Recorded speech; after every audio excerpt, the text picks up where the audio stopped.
Hey everyone, this week we're talking about the D7E and why it's extinct at this point, and still why it's one of my personal favorite dozers. So let's talk about it. How do I get down from here?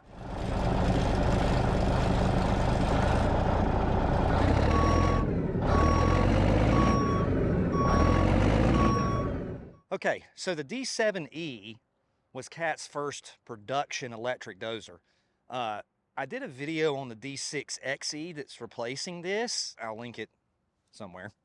This dozer's been put out of production. It's been brought back. The D7 has been brought back to a high track machine. But the D7R was the high track dozer before this. And then the D7E came out, which was CAT's first attempt at this all electric drive dozer. It's a big generator, basically. The engine's up here turning a generator that turns everything else, hydraulic pumps, air conditioning, all of it.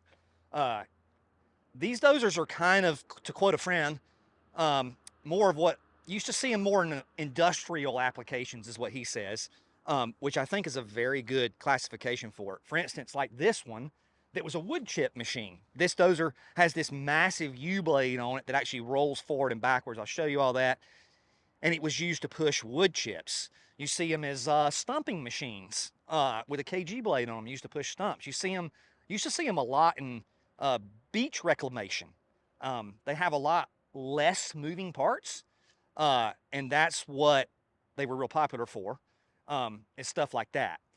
Heavy industrial applications. You actually didn't see them that much in dirt moving application, but there was some around. The D7E, I'm a huge fan of dozers. Anybody that watches this channel knows I love dozers.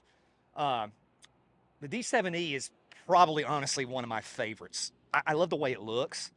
I know, unpopular opinion, I like the way a low track machine looks. They actually push and rip better because all the weight's put down on the sprocket. I love the big single cylinder hydraulic blade lift. It reminds me of the old Terex dozers. If anybody's ever seen one of those, they had that too. It looks almost like a big mastodon of a machine.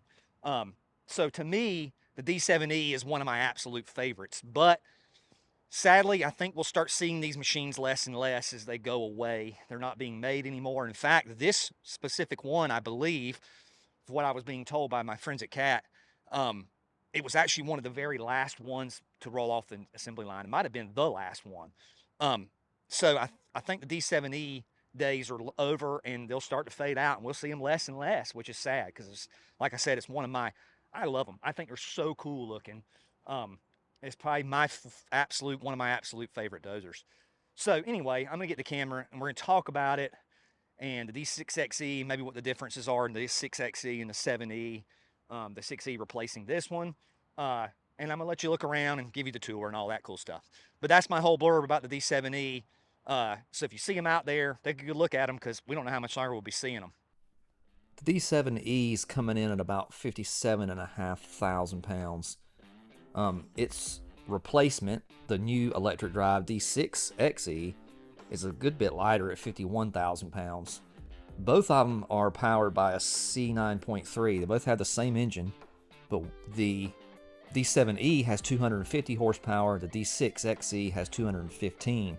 I'm not sure how that translates with the electric drive. If more horsepower is helpful, I'm assuming it is. It makes it maybe pull more amps, but I don't know. But that is the two main differences between the 6XE, which is the new electric drive, and the 7 that it's replacing. There's a good look at that C9.3. I'll let you hear it here in just a second.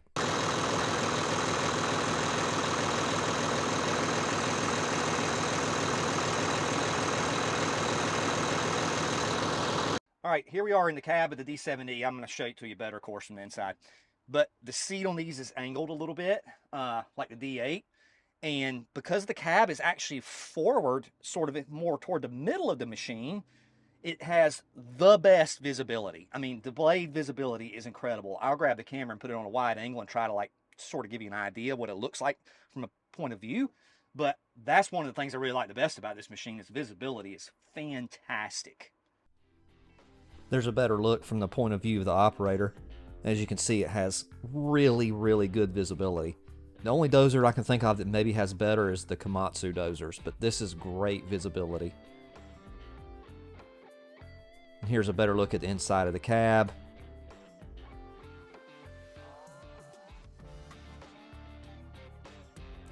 On the left side, it uses CAT's standard rocker switch style for neutral reverse selector.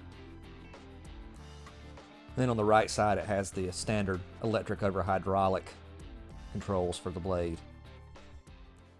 All right, well, there you go. There's a little bit of a look at the D7E, the now extinct D7E. Still one of my favorite dozers. It's just appealing looking to me. I like it. So anyway, hope you enjoyed it. I'm gonna get in this thing and play around for a little while. Thanks for watching. Until next time.